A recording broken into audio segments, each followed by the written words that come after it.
Hello दोस्तों, आज हम लेकर आए हैं 5 most important question for all TGT exam, SSC exam.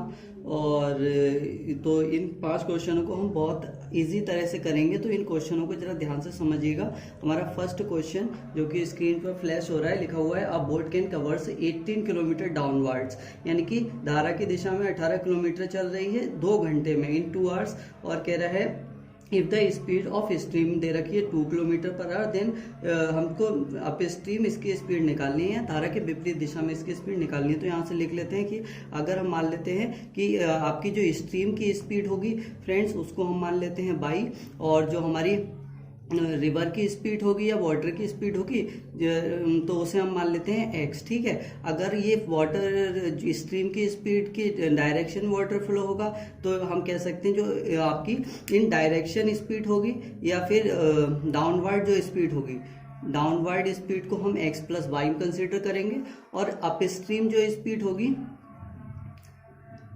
Up stream जो स्पीड होगी फ्रेंड्स, उसको हम x माइनस वाई कंसिडर करेंगे, क्योंकि स्ट्रीम की स्पीड वहाँ पर रिवर्स होगी तो वो सब्सट्रैक्ट हो जाएगी। ठीक है, तो अप स्ट्रीम और डाउन स्ट्रीम। अब हमसे कह रहा था कि भैया वो चल रहा है 18 किलोमीटर डाउनवर्ड्स, तो 18 किलोमीटर चल रहा है डाउनवर्ड। डाउनवर्ड का मतलब आपका धारा की दिशा में चल रहा है वो, यानी x प्लस वाई, क्योंकि यहाँ से हम अगर टाइम निकालें तो टाइम क्या हो जाएगा, डिस्टेंस अपॉन स्पीड हो जाएगा, तो 18 किलोमीटर और स्पीड हो जाएगी x प्लस वाई। तो हमसे कह रहा है ये आपका चल रहा है 2 घंटे में, तो ये टाइम इन्होंने 2 आवर्स दे रखा है, लेकिन बाद में हमको ये दे रखी है जो स्पीड ऑफ स्ट्रीम दे रखी है इनकी, वो दे रखी है कितनी, y इक्वल टू 2। तो इसकी जगह हम यहाँ पर 2 लगा लेते हैं, x upon 18 upon x plus 2 equal to 2, cross multiply कर लेते हैं, 18 इक्वल टू 2x प्लस 4 हो जाएगा और 2x इक्वल टू 14 हो जाएगा। तो x की वैल्यू फ्रेंड्स यहाँ से 7 आ गई।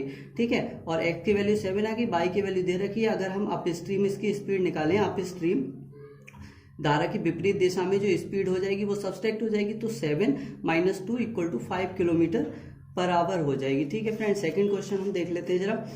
तो सेकंड क्वेश्चन हमको दे रखा है कि in a triangle A B C, centroid A B C and B M is median, और बी एम इज मीडियन दे रखा है। कह रहा है एक ट्राइंगल है, एक ए बी सी एक ट्राइंगल है, और हमसे क्या रहा है कि A B C triangle B M is median, तो बी एम को हम मीडियन कंसिडर कर लेते हैं, बी और एम। ठीक है, ये मीडियन है, और हमको बाद में क्या कह रहा है, B M is median and angle A B M 30 degree दे रखा है। ए बी एम ये वाला एंगल फ्रेंड दे रखा है हमको 30 डिग्री। और इसके बाद हमसे कह रहा है A G perpendicular to B M, A G perpendicular to B M, यानी बी एम ये वाली साइड होगी। तो आप देखिए जरा, ये 90 डिग्री हमको दे रखा है। ठीक है, ये थोड़ा टफ क्वेश्चन में काउंट होता है, लेकिन आप देखिएगा इसको हम बहुत इजीली करेंगे। तो A G perpendicular to B M, अब कह रहे हैं if G M equal to √3 centimetre, तो ये जी है, जी एम इक्वल टू, ये हमें फ्रेंड्स √3 दे रखा है इन्होंने। ठीक है, ये √3 दे रखा है, तो ये साइड इन्होंने जब √3 दे रखी तो हमसे कह रहा है फाइंड ए बी, हमको ये वाली साइड फाइंड करनी है, x मान लेते हैं इसको, तो ये x की वैल्यू निकालनी है। ठीक है, अब जरा आप देखना, ये √3 है। आपको यहाँ पर एक प्रॉपर्टी याद होनी चाहिए, सेंट्रॉइड जो होता है या मीडियंस का जो इंटरसेक्टिंग पॉइंट होता है वो मीडियन को 1:2 के रेशियो में डिवाइड करता है, यानी कि ये 1 होगा तो ये इसका ट्वाइस होगा, तो ये √3 है, तो ये कितना हो जाएगा फिर, तो ये हो जाएगा 2√3। ठीक है, ये 2√3 हो गया, और ये एंगल हमको 30 दे रखा है। तो अगर आप देखो, ये एक साइड दे रखी है, ये इसका हाइपोटेनस हो जाएगा, तो इसका हमको पाइथागोरस थ्योरम से हम ये निकाल लेंगे।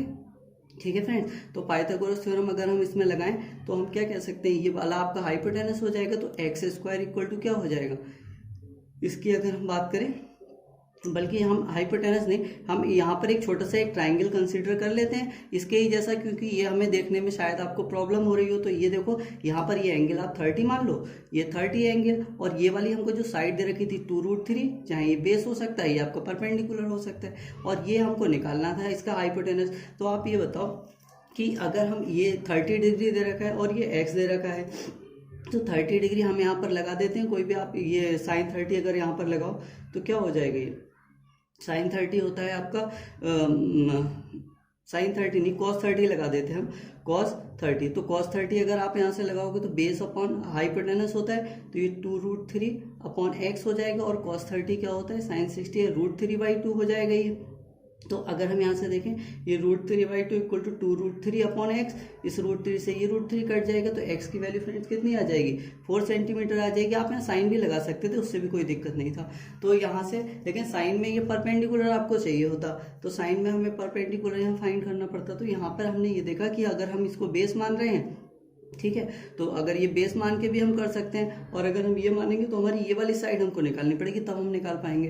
तो बेस और आपका परपेंडिकुलर कॉस में आता है, तो हम यहाँ से इजीली निकाल सकते हैं। तो आप इसको बहुत इजी वे में कर सकते थे, लेकिन सवाल थोड़ा सा जैसे माना जाता है, लेकिन आप इसको इजी कर सकते थे। थर्ड क्वेश्चन देख लेते हैं फ्रेंड्स, हमारा क्या है। तो थर्ड क्वेश्चन इन्होंने कहा है, ये हमने शायद सेकंड और थर्ड को उल्टा लिख लिया है, तो हम फर्स्ट क्वेश्चन कर रहे हैं, ठीक है। तो फर्स्ट क्वेश्चन हमारा ये दे रखा है, क्योंकि नंबर मिसमैच हो गया। द SCF ऑफ 85 एंड 153, ठीक है। तो SCF 185, आपका 185 एंड 85 एंड 153, 85 एंड 153। तो इन्होंने ये दे रखा है कि एक्सप्रेसिबल, इसको एक्सप्रेस हम कर सकते हैं 85x माइनस 153, इस फॉर्म में एक्सप्रेस कर सकते हैं। तो हमको फ्रेंड्स यहाँ पर वैल्यू निकालनी है x की, ठीक है। तो यहाँ पर आप ये सोचो जरा, इसको हमें इसकी फॉर्म में लिखना है ना, इसका SCF। तो पहले इसका SCF ही देख लें। तो इसको हम क्या लिख सकते हैं, ये तो आपका 17 × 5 है, और इसकी बात करें 17 × 9, 17 में 153 होता है, तो 17 ही तो इसका SCF आ रहा है। तो यानी ये जो हमने एक्सप्रेस किया इसका SCF, यानी कि 85x माइनस 153 क्या है फ्रेंड्स, ये 17 ही की तो वैल्यू है। तो अगर 85x आप निकाल ले हो, तो इसको देखो 50 60 170 हो जाएगा, 160 और 170, ठीक है। तो x की वैल्यू अगर हम निकालें 170/85, ठीक है। तो 185, 5 1 ज़ा 5, 5 7 ज़ा 35, 5 2 ज़ा 10 और 17 1 ज़ा 17। ये x की वैल्यू हमारी यहाँ से कितनी आ जाएगी, 2 आ जाएगी फ्रेंड्स, ठीक है। तो यहाँ से हम निकाल सकते थे। अब हम कर लेते हैं हमारा फोर्थ क्वेश्चन, ठीक है। तो फोर्थ क्वेश्चन फटाफट से क्या कह रहा है, A sells a bike to B at a profit 25%, ठीक है। तो हम यहाँ पर बहुत कुछ लेंथी में कुछ नहीं करने वाले, हम कह रहे हैं ए मान लिया हमने, बी मान लिया। ये ए बी को बाइक एक बेचता है, ये आपका 25% का प्रॉफिट हो रहा है। 25% की फ्रैक्शन क्या बनेगी फ्रेंड्स, 25/100, यानी कि 25 बन जा 25 और ये 4 जा 100, 1/4 तो बनी। तो हमने पिछली बार वीडियो में बताया था कि ये क्या हो गया, इसको प्रॉफिट हो रहा है तो ऊपर वाला प्रॉफिट कंसीडर कर लेते हैं, नीचे वाला सीपी हो जाता है। यानी कि 4 है तो 1 का प्रॉफिट, यानी 4 से कितने में बेच रहा होगा, बी को 5 रुपए में बेच रहा होगा, ठीक है। अब हमसे कह रहा है कि बी सेल्स टू सी 25%, 25%, तो सी को अब ये बेच रहा है, तो सी यहाँ आ गया। अब सी को 25% लॉस पे बेच रहा है, सी एट लॉस 25%, तो लॉस पर बेच रहा है, तो ये भी अगेन 1/4 बनेंगे, लेकिन इस बार लॉस हो जाएगा। तो 4 से 1 का लॉस हुआ तो कितने में बेच रहा होगा, ये 4 से, और ये 3 में बेच रहा होगा, ठीक है। तो यहाँ पर हम इसी को आगे बढ़ा लेते हैं, 5 यहाँ पर है तो इसे आगे लिख लेते हैं, और यहाँ पर 4 है तो इसको बैकवर्ड कर लेते हैं, यही 4 पीछे लिख लेते हैं। इसका रेशियो बना लेते हैं 16, 5 4 ज़ा 20 मल्टीप्लाई करके, और 5 3 ज़ा 15 हो गया। अब हमसे फ्रेंड्स क्या कह रहा था, वो कह रहा था बाइक रेट 900, कह रहा है इफ सी बाउट, तो सी ने कितने की बाइक खरीदी, वो कह रहे हैं हमसे 900 रुपये की खरीदी है, और हमारे हिसाब से सी ने कितने की खरीदी भैया, उसका 15 रेशियो का है ना। तो 15 रेशियो की वैल्यू इतनी है, तो हमसे कह रहा है व्हाट कॉस्ट फॉर बी। तो बी के लिए कॉस्ट हमारे हिसाब से 20 रेशियो तो है, ये 15 रेशियो, तो 20 की वैल्यू निकाल लीजिए। 15 6 ज़ा 90 और 6 2 ज़ा 12, तो आपका कितना आंसर आ जाएगा, 1200 आंसर आ जाएगा, ठीक है फ्रेंड्स। तो ये 1200 रुपीज़ आ जाएगा। अब फिफ्थ क्वेश्चन फटाफट से हम कर लेते हैं। तो क्या है, 3 पाइप ABC है, can fill a tank in 20, 28 and 35 hours. तो आप देखिए जरा इसको ध्यान से, A B और C, ठीक है। अब A कर रहा है भैया कितने में, 20 और 28 एंड 35।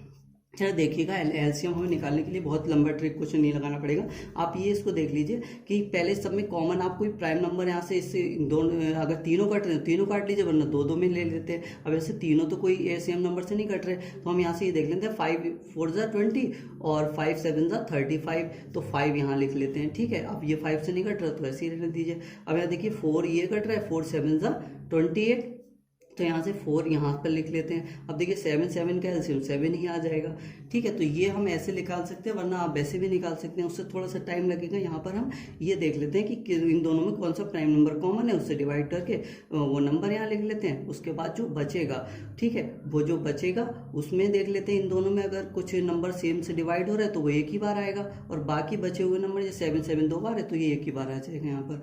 तो अगर आप चाहें तो वैसे भी निकाल सकते हैं एलसीएम, हम ऐसे करके जो टेबल बनाकर निकालते हैं। अब यहाँ से देख लीजिए 20 है, तो 20 अगर ये कर रहा है तो हम अगर इसकी इफिशियंसी निकालें तो अगर ये टोटल वर्क है, ठीक है, और ये इतने डेज में कर रहा है, टोटल डेज से अगर डिवाइड करें तो इसकी एफिशिएंसी निकल जाएगी, यानी कि इसकी कार्य क्षमता निकालने हैं। तो यहाँ से 20 से डिवाइड करें तो 5 4 20 कट गया, 7 बचे यहाँ से, ठीक है। और आप देखेंगे 28 4 7 28, 5 बचेगा यहाँ से, और यहाँ से 35 5 7 35, 4 बचेगा यहाँ से, ठीक है। तो ये हो गया। लेकिन अभी हमसे देखते हैं क्वेश्चन में आगे क्या कह रहा था if A is open all the time, A तो भैया सभी पूरे समय ओपन रहता है, कह रहा है, and B and C are open for 1 hour each alternatively. A पहले बी ओपन होता है, फिर सी, फिर बी, फिर सी, ऐसे करके ओपन हो रहा है। तो कह रहा है open alternatively the tank will be full in, तो टैंक कितने टाइम में फुल होगा ये पूछ रहा है। आप ये ध्यान से देखिए, पहले अगर घंटा हम देखें तो ये 7 और ये इसके साथ चलेगा, पहले ये आएगा तो +5, ठीक है, ये पहले घंटे की बात होगी। दूसरे घंटे में ये चलेगा तो भाई ये 7 चलेगा और ये +4 चलेगा, और ये यही तो चलेगा। ये कितने घंटे का वर्क हो जाएगी, ये 2 घंटे का वर्क होगा हमारा, ठीक है, क्योंकि पहले घंटे में ये, दूसरे घंटे में ये, फिर नेक्स्ट 2 घंटे में, फिर नेक्स्ट 2 घंटे में। तो हम देखें अगर ये ऐसे ही, हम वैसे ऑप्शन की हेल्प से भी कर सकते हैं, लेकिन स्पेस के वजह से ऑप्शन नहीं दे रखे हैं। तो आप समझिए इसको, हमें कितना वर्क करना है, हमें करना है 7 5 35 4 140, 140 है ना, 35 2 7, ठीक है, 140, तो 140 वर्क करना है हमको। तो अभी देखिए हम कितने वर्क कर चुके हैं, तो यहाँ से देखेंगे आप 7 और 5 12 और प्लस 7 और 4 11, ठीक है। तो इतने हम वर्क कर चुके हैं यहाँ पर। तो 10 20 23 23 वर्क हो गए, कितने, 2 डेज में, ठीक है, 2 डेज में हो गए 23 वर्क। अब हमको अगर इसके 7 से करते हैं तो 140 से क्रॉस हो जाएगा, तो इसको 6 से मल्टीप्लाई करते हैं, तो 6 से मल्टीप्लाई करें 2 6 12 डेज, और 12 डेज में कितना हो जाएगा, 6 2 12 6 3 18, 138 वर्क हो गए फ्रेंड्स, 138 वर्क हो गए 12 डेज में, ठीक है। अब 2 वर्क बचे हमारे पास, ठीक है। तो आप ये समझिए कि अब 2 वर्क करने कौन आएगा, ये 12 दिन हैं, पहले दिन ये, दूसरे दिन ये, फिर तीसरे दिन ये, फिर चौथे दिन ये, तीसरे दिन ये, फिर पहला, दूसरा, तीसरा, फिर चौथा, फिर ये 5वें दिन ये, छठे दिन ये। आप देख रहे हैं ये सारे इवन नंबर्स पर आ रहे हैं, ये सारे ऑड नंबर पर आ रहे हैं। तो अभी हमारे पास 12वें के बाद 13वां जो दिन होगा उस दिन यही तो वर्क करने आएगा, ऑड नंबर वाला, यानी बी इसके साथ होगा।